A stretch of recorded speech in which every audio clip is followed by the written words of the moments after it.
Hello, everyone. Welcome to today's debate. Really excited that you are with us. We have a great topic. The debate resolution is healthcare should be provided primarily by private businesses and not the government.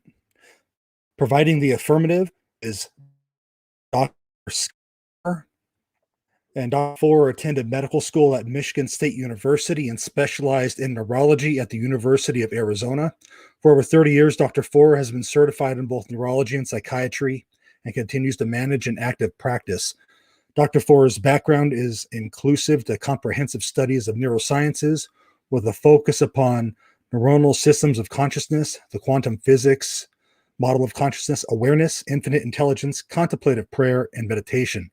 Pursuing a vocation as a medical professional, Dr. Forer has embraced his practice in medicine with conformance of his Catholic faith. He has been active with healing prayer groups and Eucharistic adoration for several decades. As a Catholic, he acknowledges God the Father, Son, and Holy Spirit as the true healer. He believes that science supports the case that the healing of the brain, mind, and emotions are reliant upon prayer, particularly healing prayer. You can visit Scott's website at www.christconnections.me. And like I said, he will be taking the affirmative case. Taking the negative case is Dr. Sam Rocha. He was born in Brownsville, Texas in 1982. He grew up in a lay Catholic missionary family, moving across the United States of Texas, Utah, Ohio, and also living in Reynosa, Mexico. He began playing guitar at the age of 5 and played at home, church, and prayer meetings. He attended Franciscan University of Steubenville as an undergrad, completing a BA in philosophy and Spanish literature as a Gates Millennium Scholar in 2005. He recorded his first demo during his undergraduate studies and played in music ministry and at dive bars. After graduation and marriage, Sam worked for 1 year at Transfiguration Catholic School as a Spanish teacher and explored corporate positions at Target and Medtronic for another year while completing an MA in educational leadership at the University of St. Thomas as a Gates Fellow in 2007. He opened for Flowetry, the opener for the Roots, was band leader of Kima and began working as regular sideman for local bands during this time. From 2007 to 2010, he completed an MA and PhD in philosophy of education at The Ohio State University as a Gates Fellow. His dissertation, Education Study in the Person, received the Lodeman Dissertation Award. During his studies at Ohio State, Sam was a regular performing artist at Vaughn Jazz Lounge, guitarist for Groovement and the Worship Center of Central Ohio, and worship leader at Peace Lutheran Church. He also co-led Matthias Rocha y Nueva Trova with Rolando Matias, sharing the stage or billing with Othello Molino, David Hampton, Eddie Baynard, Joe Lovano, Eddie Martinez, and others. From 2010 to 2012, Sam was appointed to Owen Dustin Visiting Assistant Professor of Philosophy and Teacher Education at Wabash College in Crawfordsville, Indiana. He coached the college rugby club to a conference championship and was made an honorary member of the Malcolm X Institute of Black Studies. From 2012 to 2014, he was appointed Assistant Professor of Educational Foundations and Research at the University of North Dakota in Grand Forks. In 2014, Sam was appointed Assistant Professor of Philosophy of Education at the University of British Columbia. In 2015, his book, Folk Phenomenology, Education Study in the Human Person, was published by Pickwick Publications, and his essay, A Tale of Three Cubicles, won the Outstanding Contribution Award for Visual Arts Research. Well, those are our participants, and I'm going to bring them into the stream. So give me here. Morning. All right. Dr. Forer and Sam is coming right in. Hello, good morning. Gentlemen, how are you doing today? Doing well. Very good, thank you. Hey, good morning. Well, that's me as a little bigger and me a little smaller since you guys are doing all the talking. All right. So excited for today's debate. Again, the resolution is healthcare should be provided primarily by private businesses, not the government. And we're doing the Lincoln Douglas debate format, and it's going to start off with 6-minute affirmative case by Dr. Forer. So Dr. Forer, whenever you're ready, I will start the clock and the floor is yours. Very good, William. Thank you very much. Much appreciated for you bringing us together to have this debate. And I think Dr. Rocha for joining the debate and to discuss government health care. As we all know that this is a very much hotly contested topic amongst government, business, academics, and individuals. And I'm here to argue for the resolution that healthcare should be provided by private business and not the government.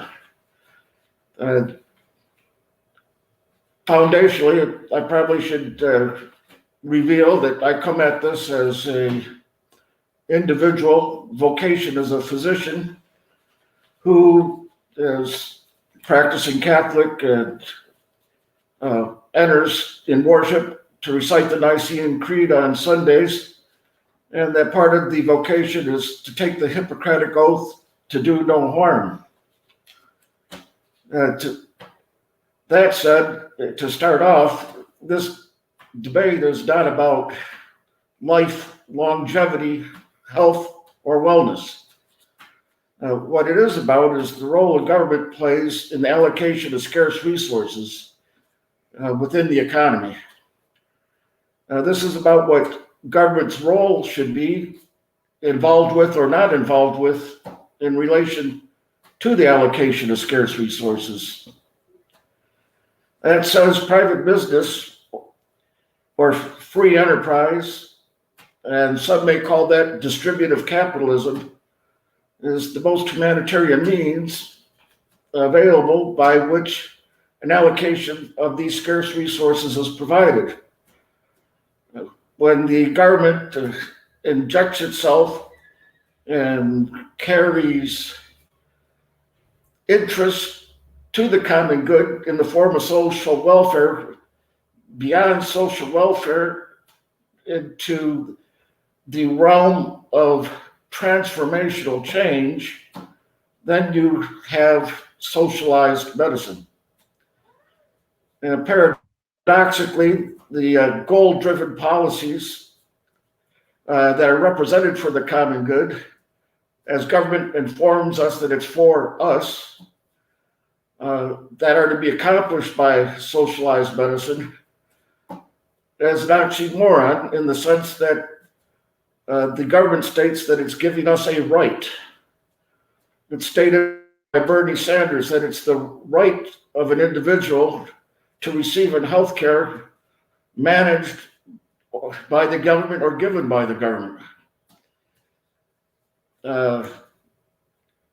This health care, this right, is described to be in the form of healthcare insurance, a policy number, or in other words, a right to equal access to available healthcare resources and technologies.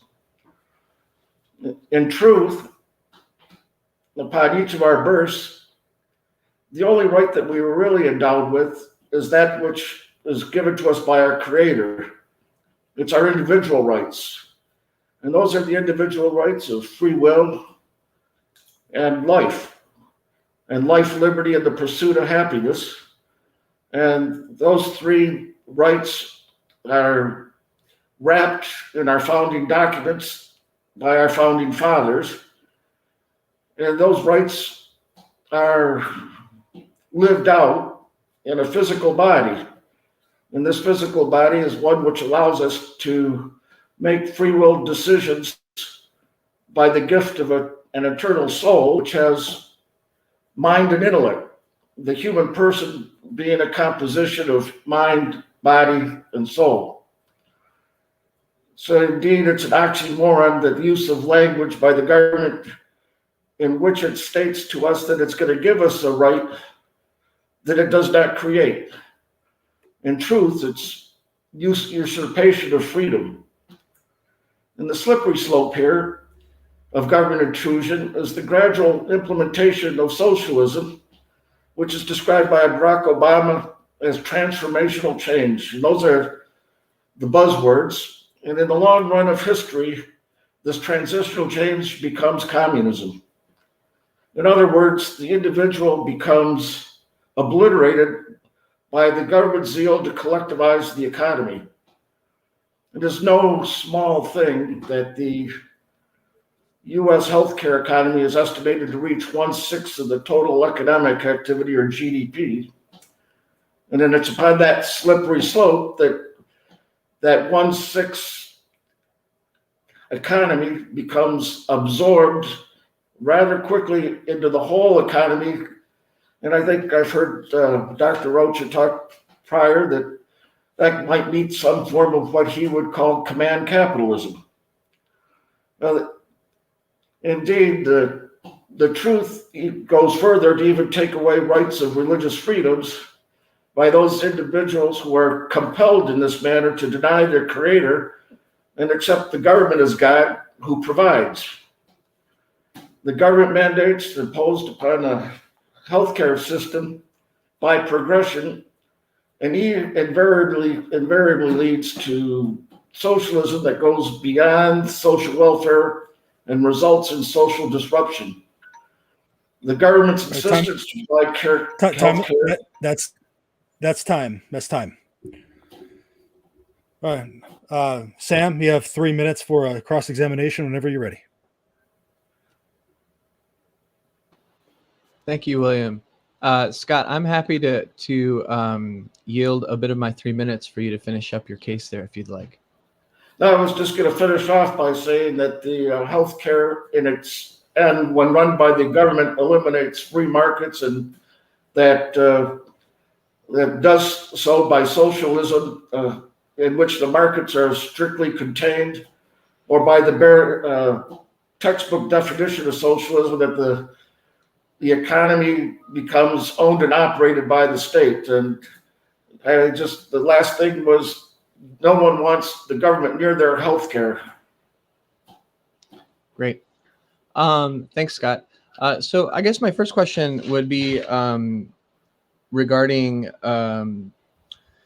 your understanding of public health care around the world. So are you aware of any other industrialized nations today that don't have some form of public healthcare, where healthcare is primarily provided by the government? Well, every culture has what they would call some form of healthcare. I would just say that it wasn't until about the 1960s with Medicare, particularly in the United States, that the insertion of the government into its involvement with the control of market of healthcare became, something knowable to us here. Sure, but I'm just asking. In other countries, up until then, it was all basically every individual community churches were taking care of each other on their own. Okay. I guess I'm just still wondering if you know of any governments today around the world, aside from the U.S. government perhaps, that doesn't primarily provide healthcare through a public option.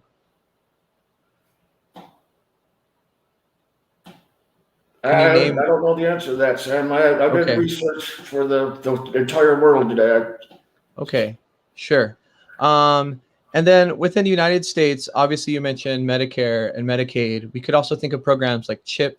That was programs like WIC that are related to maternal and infancy provision and whatnot.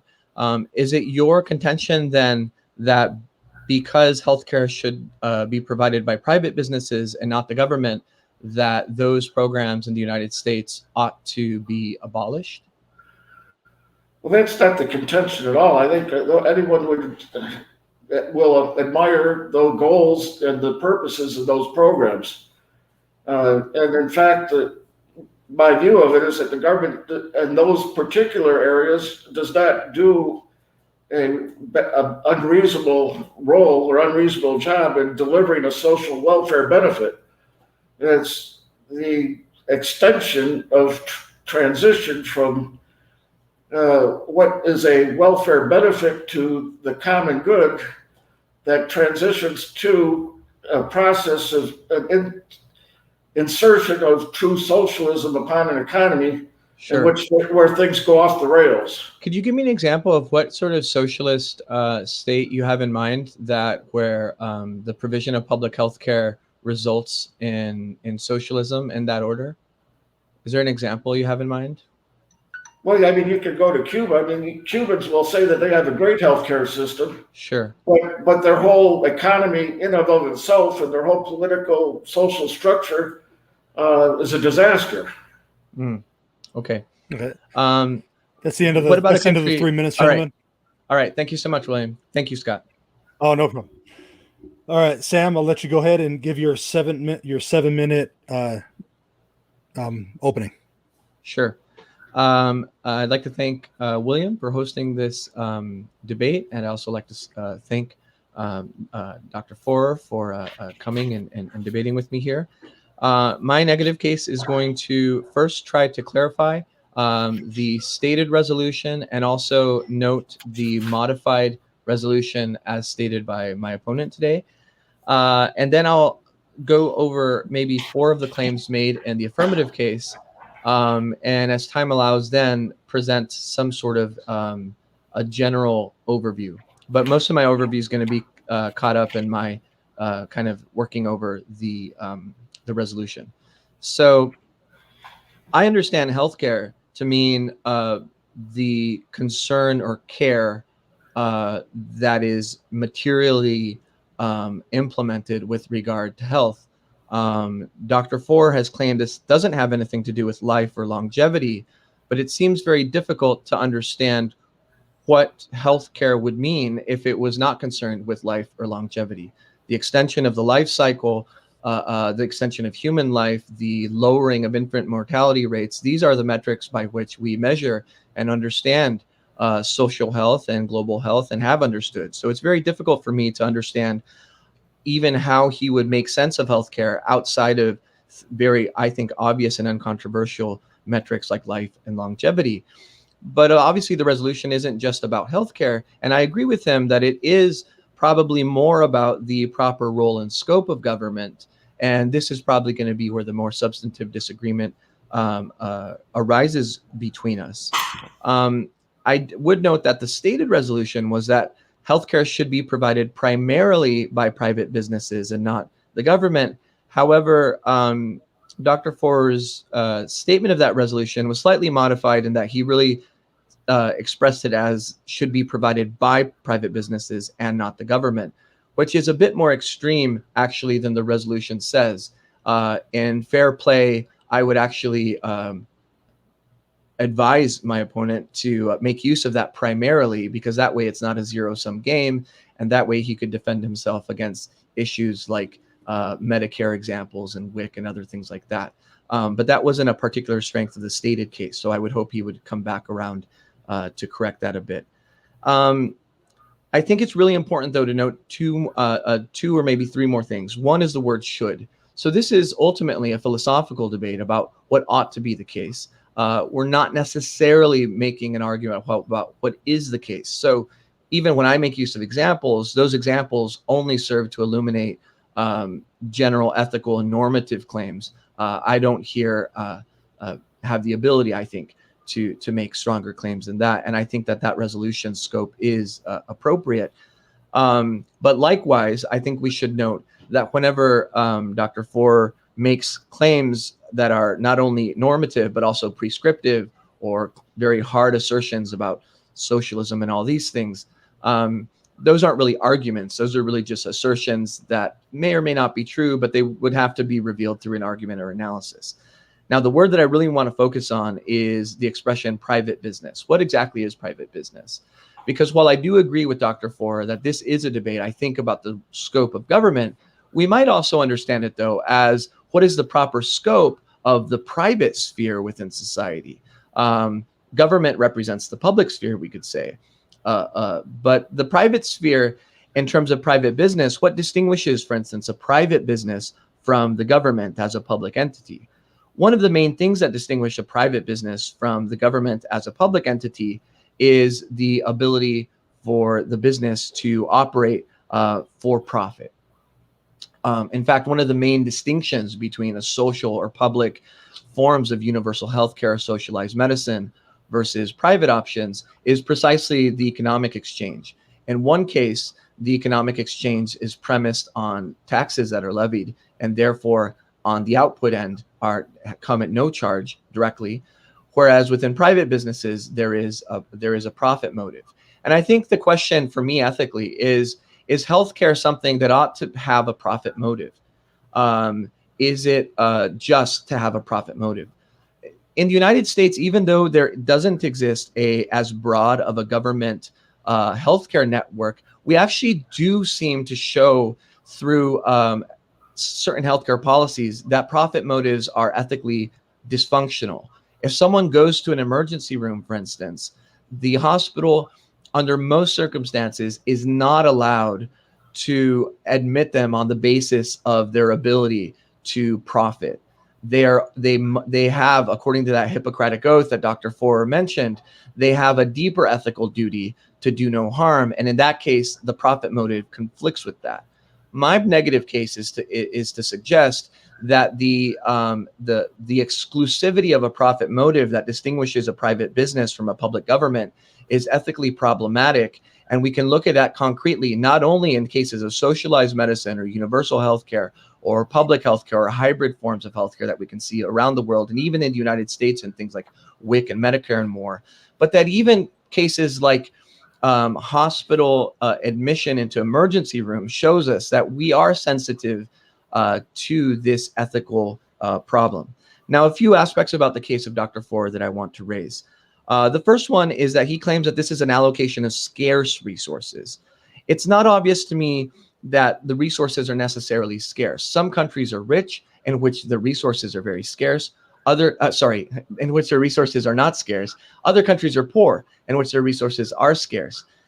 The United States, by its GDP and all other economic metrics, is the richest country in the world. So it's very difficult for me to appreciate how the resources that are being allocated in the case of the United States are scarce. We could look at issues like the economic funding of the military-industrial complex and of many other places where we spend billions, trillions of dollars, and see that actually economic scarcity is not a particular issue within the context of the United States. But of course, we could imagine a situation where they were scarce, and perhaps in that situation, we would have a different argument. And I would invite my opponent to perhaps maybe bring that up as a hypothetical we might talk about. With respect to the proper role of government, he seems to suggest that individual rights are life, liberty, and the pursuit of happiness. It's not obvious to me how life is an individualistic right. It seems to me that life is a right that is guaranteed within the context of one's life. In other words, there are dangerous places to live and there are safe places to live. Liberty clearly is not really an individualized right either. And so those would be the main two premises of my rebuttal. Thank you. No. Thank you, Sam. Scott, you have 3 minutes for your cross-examination. Yeah, Dr. Rocha is very good. I guess I would ask, do you not think that there's price controls upon the healthcare system in the United States created by the government in its present form? I know within pharmaceutical regulation, it's kind of it's an it depends question, because the regulatory bodies have different criteria relative Let me ask it a different way. Okay. Do physicians in hospitals have tables, metrics by which the government says they're only going to get paid so much for a specific service? It depends if they're insured or not, and who they're insured with. The physicians and hospitals, as I understand it, also have a right of refusal in certain cases, depending on whether they accept certain forms of insurance, public or private. Are you aware, or do you know if you are a provider contracted through a government regulatory body that if you refuse to participate, you actually may have penalties brought against you? Yes, I do know that. I mean, obviously, the profession of medicine is heavily regulated, not only by the government, but also internally by the profession. and that in essence, the Medicare government standards of payment, would you agree that it hasn't influenced the whole of the healthcare system such that everything is pegged to what the government says to do? I mean, I don't know whether that's the case or not concretely. It would seem it would seem intuitive to expect that those kinds of regulatory functions would have effects on the basic healthcare system. Sure. So, does that amount of influence create a process by which transformation to true socialism occurs?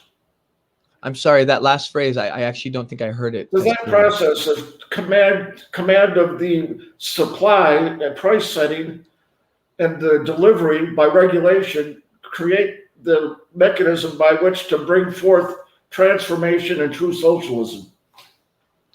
No, actually, there's a lot of very capitalist economies. I'm thinking here of Japan, where almost the entirety of government healthcare interaction has to do with setting price controls. But their economy is a very well-known free economy, as is ours here, and as are other states like Germany, the UK, all the Nordic states. Let me ask you another area here. Are you aware that the actuarials that define or determine how much is going to be paid for certain services by the government basically use what we call death panels by means of deciding what's going to be paid, how much, and for what service, and in part based upon that they might expect someone to die before the service is rendered? No, I actually haven't heard of death panels. I've heard of that. I think Sarah Palin has coined the expression a few years back. That's a term that's euphemistically used to describe how much is decided upon to pay for something. All right. So, Dr. Four, you have 4 minutes for your rebuttal. In addressing Dr. Rocha's concerns with whether or not I may or may not have addressed the resolution precisely as he would have liked, I think it's of value just to get back to the core of why we don't want government involved in healthcare. And with that in mind, it's because Barack Obama, when he says we're going to have transformational healthcare, the way he does that is by taxes. And taxes are a confiscation of your wealth and your money to give to the government, so that the government, in this instance, is not giving us something, it's telling us what we can now have. It's telling us that we have a right that we've just given up, that we've just given away a part of our freedom. And this arrival of transformative socialism, it brings in scandalously the imposition of rules and regulations that can cause an individual to take actions contrary to conscience. And they can use your tax money and my tax money to pay for things that is contrary to faith and belief, like abortion, euthanasia, transgender sex change operations, and use the government rules and regulations to declare and decree that it's all for the common good. And they can even extend and reach over into tyranny, because if you're the provider and you disagree or you don't want to perform those activities in your hospital or your office, you can be subject to legal action taken against you to be coercive, to behave and comport a belief and faith to a specific type of behavior that has been determined allowable through a governmental process. And it takes away an individual's ability to provide for themselves by taking their taxes. They can no longer use their money in the way that they would have wanted to use the money. And it is contrary to the founding documents. The life, liberty, and pursuit of happiness is what we were promised in the United States by our founding fathers. And to conflate that with tyrannistic cultures and governments all over the world, that they do it in a different way and reach an outcome acceptable to them, is not, it's disingenuous to not recognize the great gift that has been given to us from the beginning of having just men come with freedom and free will to establish a country, a principle of laws based on freedoms and liberty. And the end result, traveling down this pathway of true socialism, is similar to what Benjamin Franklin said: I give you a republic if you can keep it. Well, the converse of that, we have a republic that we could lose if we don't try to keep it. And to keep government out of medicine as much as possible is to keep them away from the rest of the economy and the rest of our lives. I yield my time. Okay. Thank you for that. All right, Sam, you have 6 minutes for your negative rebuttal. Great, thank you. I want again thank my opponent, Dr. Foer, and William for this time. I'd like to begin by hopefully restating what I understand, at least, to be Dr. Foer's general position. I hope I'm able to restate it in a way that's sympathetic and fair to what that position in fact is. There's a bit of a peninsula on the position, so I'll kind of add that at the end. And then after I've restated it, then I'll begin my rebuttal to it. So as I understand the general position, both from the case and the first rebuttal, and also some of the questions, Dr. Foer's position is that U.S. citizens don't want government involved in healthcare, he claims, because of the injustice of taxation, which on his view is an abrogation of freedom, which in turn leads to a kind of socialism, which itself in turn forces any number of offenses against conscience because of issues in healthcare related, such as abortion, euthanasia, and other things. That seems to be the substance of his general case.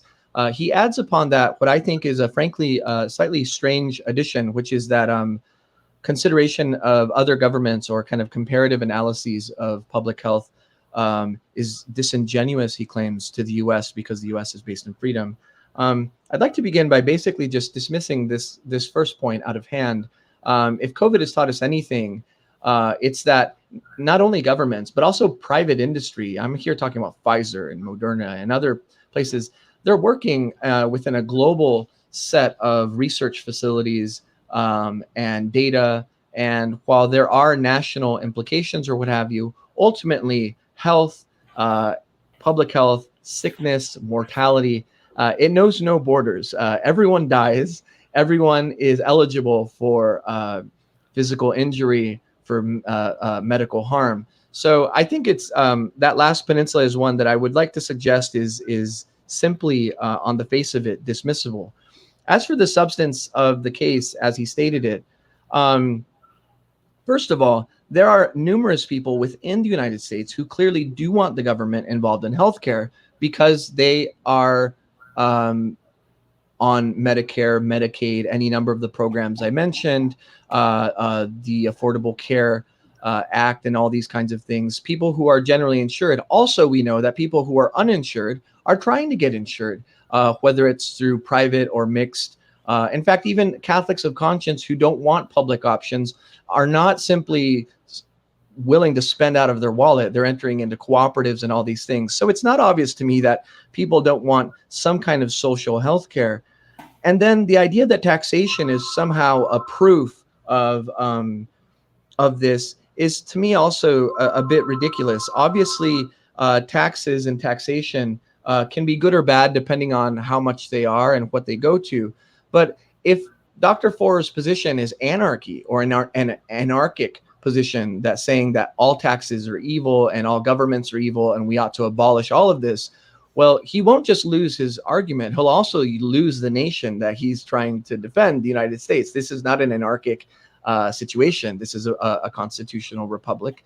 And it's inappropriate, I think, to suggest that the taxation, including the taxations that the founding fathers instituted, are inappropriate.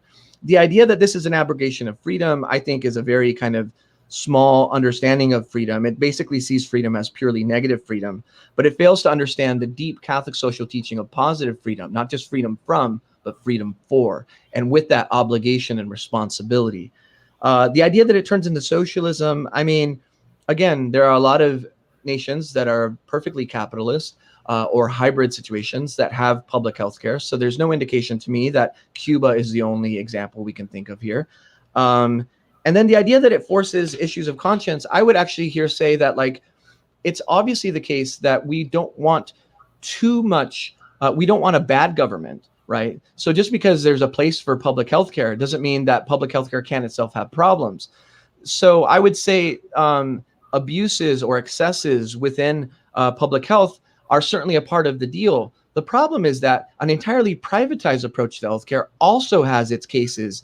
And those cases tend to be, well, not being able to afford medications or even get medications or even go to the doctor or treating the emergency room as a healthcare plan and these kinds of things. The question is basically on balance. Do we prefer to deal with the risks of a public healthcare system, or do we prefer to flirt with the risks of an entirely privatized one? The United States is the only industrialized nation in the world without a comprehensive public option for healthcare. I believe the United States' choice to play with the risks of a privatized healthcare system are a bad bet, and it's standing alone in the world doing that.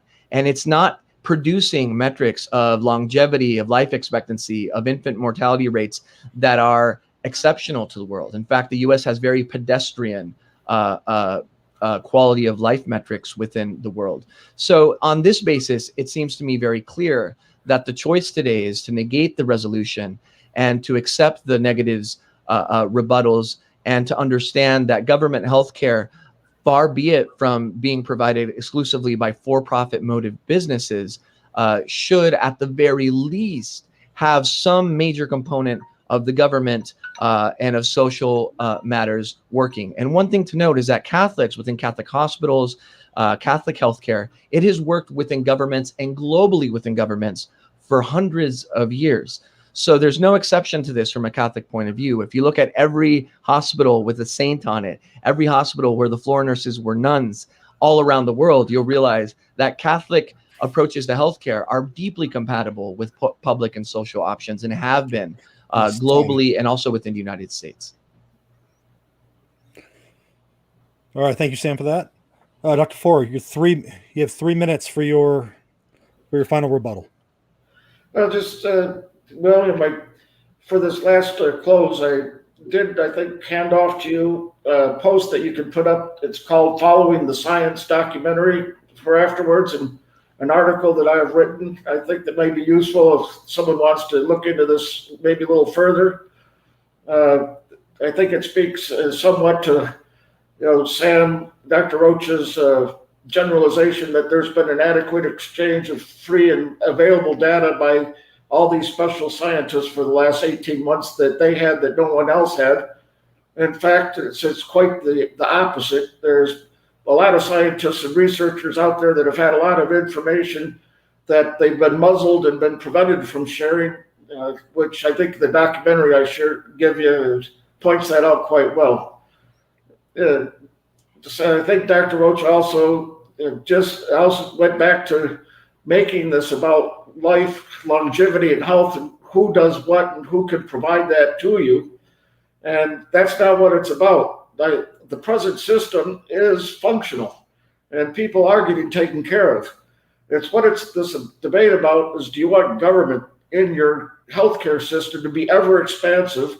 Because when it's ever expansive, there's more regulations and more laws, and there's a usurpation of the total economy through means of taxes and coercion that gives a modeled outcome of social function and social behaviors to the whole that can contradict the desire for human happiness as an individual. And it wasn't for any small reason that Biden whispered in Barack Obama's ear on May 11th, 2008, this is a big fucking deal, because they knew that there was socialism coming down the road, and that's what they wanted.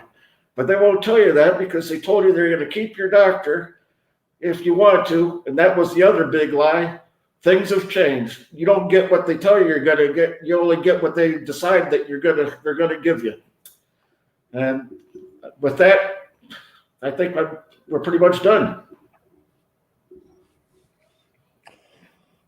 All right. There is a listener comment. I wanted to get your guys' opinion on it. Let me pull it up here. It's not so much a question, but a comment. So I just want to get your guys' viewpoint. Eventually, when it pops up here. There we go. And Zena, I've known Zena for several years. So Zena, thanks for watching today. Great. So her comment, like most things in the Catholic Church, this is not an either or situation, but a both and. Sam, let's start with you. What are your thoughts on her comment?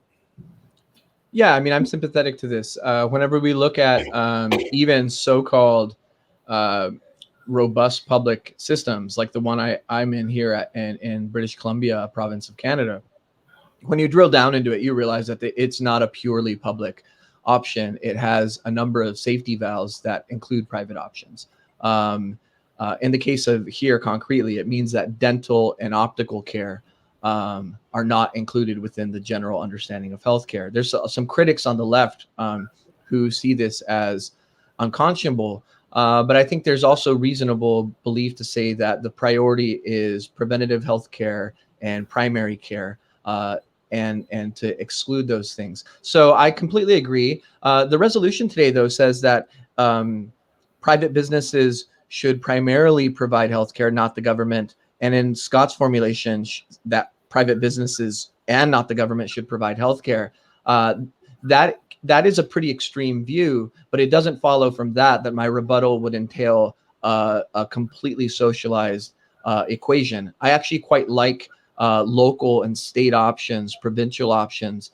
I think that the states have led on this. Massachusetts, for instance, the famous Romney Care model that Obama actually kind of borrowed from for the Affordable Care Act.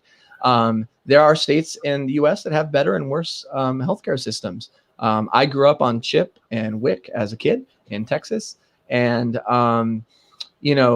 are. So I think that this is definitely within a Catholic understanding, definitely a both and it's precisely for that reason that I would say that the resolution, both the moderate version and the more extreme version argued here, would fall on that analysis. Okay, and Scott, before I get to you, Sam, can you let us let our listeners know where they can learn more about you if they wanted to, or check out your new podcast even? Yeah, for sure. Sam Rocha, SAMROCHA.com. Got all those things. Next week, July 6th, my new podcast, Folk Phenomenology, is officially launching. A prequel episode dropped today. And so, yeah, I would love to encourage all of you to check that out. Thank you so much for that, William. Oh, you're welcome. All right, Dr. Ford, what are your thoughts on Zena's comment? Well, Zena, she's absolutely right. There's most things is neither an or. And the healthcare system broadly, and hugely as it is right now, the way of delivery of services is completely in conformance with any moral or ethical standards of the Catholic Church. But there's these gray areas where the government does get involved over aggressively, to the extent that, I know Dr. Rocha mentioned that there's a Catholic Catholic hospital system throughout the United States, and that had been the main delivery of services for almost the entirety of the 1900s. It's only recently when the conglomeration or oligopolies of main big hospitals that are not Catholic began to evolve since about the 1960s. So that in a certain sense, the Catholic Church and the Catholic hospital system gave up their decision-making abilities to government policies by implementation of command control by socialism. They're told by rules and regulations what they have to do, and the Catholic hospitals have to fight to keep, to not perform abortions in their hospitals. They got to go to court to say that we're not going to do this procedure. Okay. That's where the line gets. My question was about Zena's comment. I just want to make sure we're sticking to answer about why it's not an either or, but there's some neithers in there. Okay. All right. And Dr. Ford, where can our listeners learn more about you and your website and what you're doing? What I'm doing is I have initiated apostolate for the Catholic Church, and it's dedicated to mind traumas, the healing of memories, and it's a dedication to all those who have been abused, abusers, PTSD, depression, and they can look it up, and they can check it out at www.christconnections.me, and that's part of my evangelical practice in the Catholic faith. All right, well, gentlemen, thank you so much for this debate today. It was great. This is my first time moderating, so hope I didn't crap the bed, so to speak. But you guys have a good day, and I appreciate your time today. God bless you guys. All right. Thank you, Sam. Thank you, William.